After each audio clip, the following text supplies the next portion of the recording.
La conciencia según el modelo teosófico.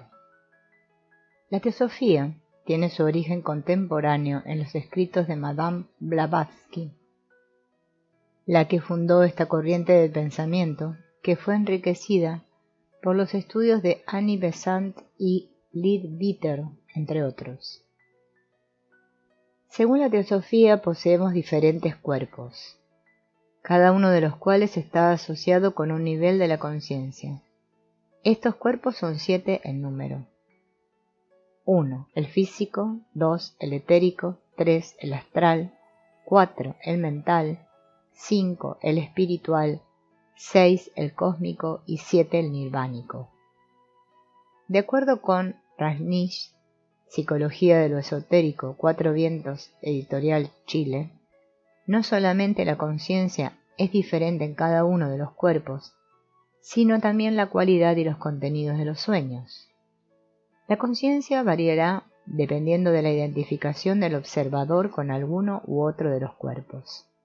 Es importante mencionar que la denominación cuerpo se refiere a una organización o estructura perteneciente a cierta dimensión del espacio. La existencia de 7 cuerpos implicaría también la existencia de 7 dimensiones. Un procedimiento experimental que ejemplifica la existencia de estructuras pertenecientes a diferentes dimensiones es la cimática. En ella se crean patrones tridimensionales cuando un polvo fino colocado sobre una placa metálica es puesto a vibrar por un sonido de determinada frecuencia. Cuando la frecuencia del sonido se incrementa lo suficiente, el patrón se vuelve tridimensional. Tenemos pues aquí 2 cuerpos dimensionales que resultan de la interacción en diferentes frecuencias entre un campo vibracional y un medio, un cuerpo bidimensional y el otro tridimensional. Los cuerpos teosóficos parecerían situarse en esta misma condición de ser estructuras estables localizadas en diferentes dimensiones. De la misma forma podrían ser entendidas las sefirot, los universos cabalísticos y los niveles del alma. El primer cuerpo es el físico y su estructura es orgánica. Su órgano de pensamiento y experiencia es el cerebro, tal y como lo conocemos. Está limitado por el tiempo y el espacio, y es una distorsión hipercompleja y estable del espacio. Su nivel de conciencia es tridimensional. El segundo cuerpo etérico es, según la teosofía, más sutil que el físico y permanece invisible para éste. Es capaz de viajar a través del espacio, saliéndose, por así decirlo, del cuerpo físico, y su percepción es más directa y sutil que la de éste, puesto que no requiere de receptores orgánicos para decodificar la información del espacio. La acción perceptual del cuerpo etérico podría explicar la visión extraescolar, en la cual niños entrenados son capaces de percibir el mundo visual sin el uso de sus receptores retinianos. Los sueños del cuerpo físico están en correspondencia causal con la actividad cerebral y pueden ser estimulados activando los mecanismos receptores orgánicos. En cambio, los sueños del cuerpo etérico corresponden a estímulos también etéricos localizados en la estructura del espacio. De esta forma, alguien puede soñar que vuela, y en realidad lo hace, porque los movimientos del cuerpo etérico no se encuentran ligados o restringidos por la gravitación espacial. De acuerdo con Rajneesh, las así llamadas visiones espirituales corresponden al cuerpo etérico y son sueños etéricos. El cuerpo etérico incluye al espacio dentro de su campo de acción, es decir, se libera de la restricción espacial y el espacio deja de ser un obstáculo para su acción. Por ello, la dimensión espacial en la cual actúa el cuerpo etérico es incorporada en su interior, mientras que esa misma dimensión permanece como externa para el cuerpo físico. El cuerpo astral incorpora, además del espacio, el tiempo. Al igual que el cuerpo etérico, el astral puede localizarse en cualquier zona del espacio, pero no tiene límite alguno para viajar al pasado, incluso remoto. El cuerpo astral, según Rajneesh, Es capaz de recordar vidas anteriores y corresponde al inconsciente colectivo de Jung. El cuerpo mental incorpora, además de la dimensión temporal hacia el pasado, el tiempo personal futuro. Se halla, por así decirlo, en una dimensión en la que se unifican el tiempo y el espacio. El funcionamiento del cuerpo mental implica una expansión en la duración del presente, en la cual el pasado y el futuro quedan incluidos dentro de una unidad perceptual. Esta misma expansión se relaciona con la activación sensorial, en la cual la percepción visual, por ejemplo, funciona en una duración del presente mayor que la auditiva. El funcionamiento del cuerpo astral implica la misma expansión, pero en un orden de magnitud mucho mayor.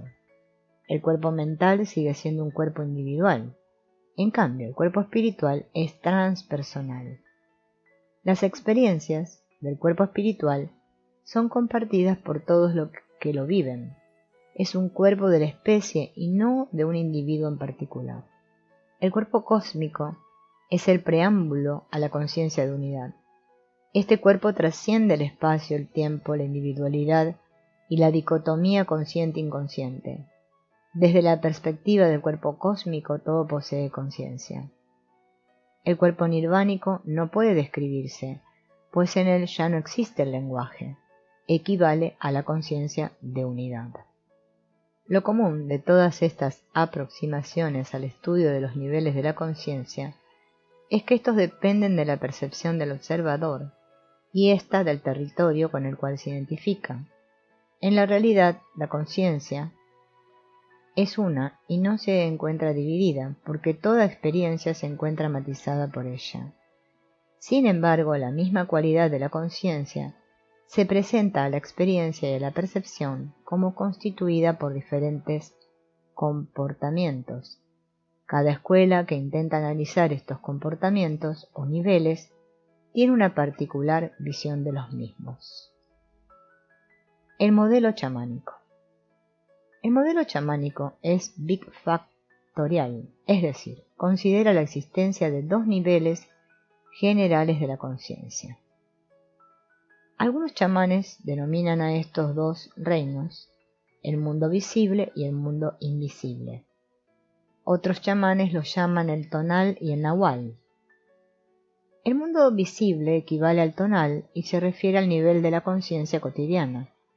En cambio, el mundo invisible o nahual hace referencia al nivel de la conciencia solamente accesible para los videntes. Los chamanes o guiduanes de la Sierra Tarahumara hablan de la coexistencia de tres espíritus en cada persona, denotando con ello la presencia de por lo menos tres niveles de la conciencia. El mundo invisible, para los graniceros del estado de Morelos, en México, está poblado por seres astrales que desafían la gravedad y viajan por el espacio, realizando trabajos de ayuda. El chamán puede tener acceso a ese reino sutil, adquiriendo en este contacto otro nivel de conciencia. Algunos chamanes mexicanos son capaces de penetrar estados de trance medium místico, cambiando no solamente su personalidad habitual, sino manifestando un conocimiento que no pertenece al nivel de la conciencia de la vigilia cotidiana. El linaje del chamán nahual, don Juan Matus, de Sonora, ha desarrollado todo un modelo acerca de la conciencia y sus niveles. En este modelo, la percepción aparece como resultado de la alineación de dos sistemas de emanaciones, uno externo al cuerpo y el otro interno. El cuerpo, al que hace referencia este modelo, no es el cuerpo orgánico, sino un cuerpo energético luminoso que es visible para un vidente. La alineación de emanaciones se modula a través de la acción de un mecanismo de localización que los chamanes yaquis denominan punto de encaje. Este se localiza en la superficie de cuerpo o capullo luminoso y, dependiendo de su posición en este, alinea diferentes bandas de emanaciones, dando lugar a percepciones de realidades alternativas. Los niveles de la conciencia dependen de la profundidad en la que se sitúa el punto de encaje. Una de las características comunes de todos los chamanes auténticos es su capacidad de comunicación directa, la que les permite conocer, sin el uso de instrumentos verbales, el estado de la conciencia de quienes los visitan. Se podría postular la existencia de un nivel de conciencia chamánica que he denominado la banda chamánica. El modelo chamánico es complejo y varía de linaje a linaje, aunque en todos ellos se vislumbran características comunes como las mencionadas antes, y en especial la existencia de un modo de conciencia chamánica generalizado. El modelo budista. El modelo budista también es bifactorial y queda ejemplificado en la vida de su creador hace aproximadamente 2500 años, el que conocemos como Buda, que nació hijo de un rey.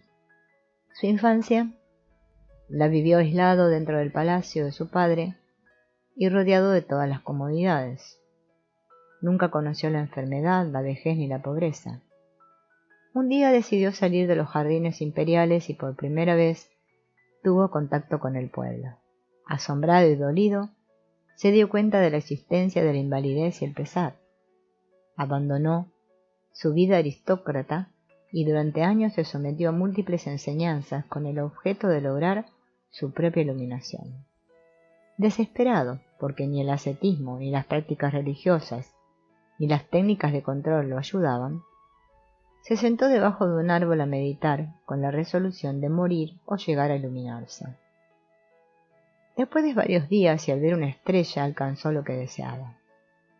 A partir de ese momento se dedicó a enseñar y hasta el fin de sus días lo hizo.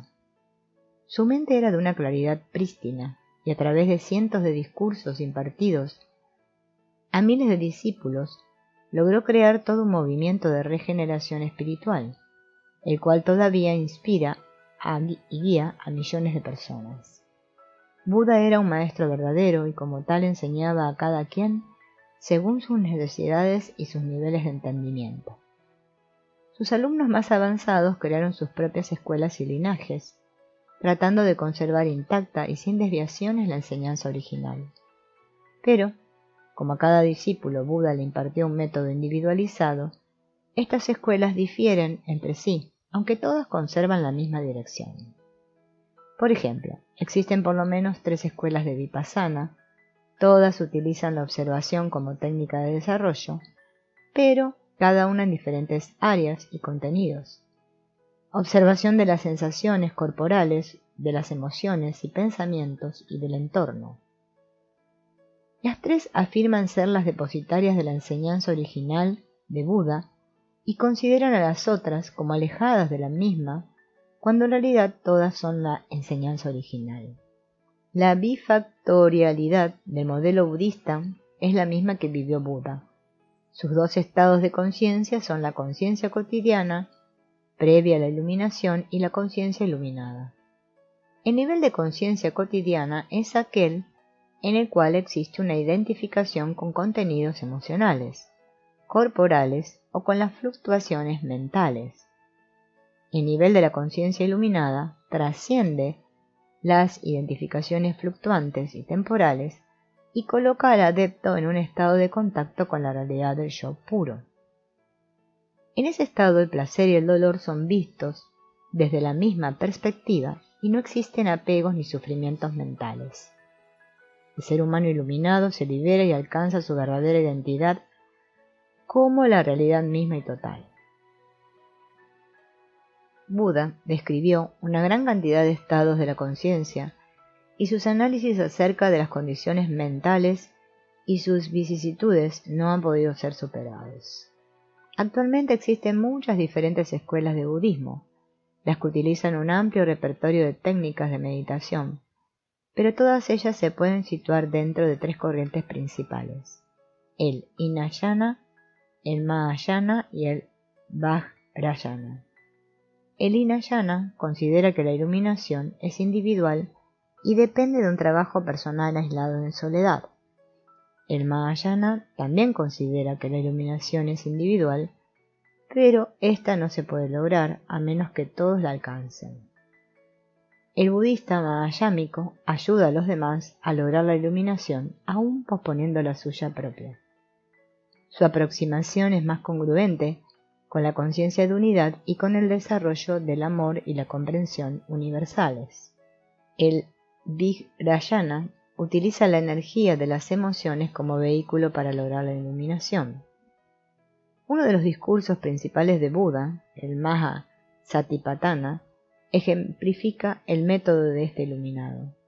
En él, Buda conmina a sus discípulos a mantener una observación desapegada de sus sensaciones corporales, de sus emociones, de sus contenidos mentales y de sus sentimientos, señalando subtextualmente que toda identificación con estos no libera, pero en cambio su testificación desde la posición del observador lleva a la iluminación. En el Sistro Surangama existe otra indicación en el mismo sentido. Aquí se menciona la existencia de diferentes estratos o niveles de la conciencia. Cada nivel se vive como el ego del nivel precedente y se convierte en el contenido del nivel consecuente cuando este último es alcanzado. En este modelo, la consideración fundamental es la inexistencia de un estado yoico absoluto y la idea de que lo que hace avanzar de nivel en nivel de conciencia es la inclusión de contenidos de la experiencia dentro de un proceso de observación inclusiva. Por otro lado, uno de los conceptos más queridos del budismo es el de sunyata o vacío.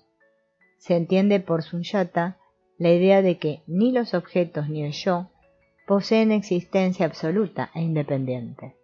Al contrario, todo es parte de una matriz interindependiente de relaciones.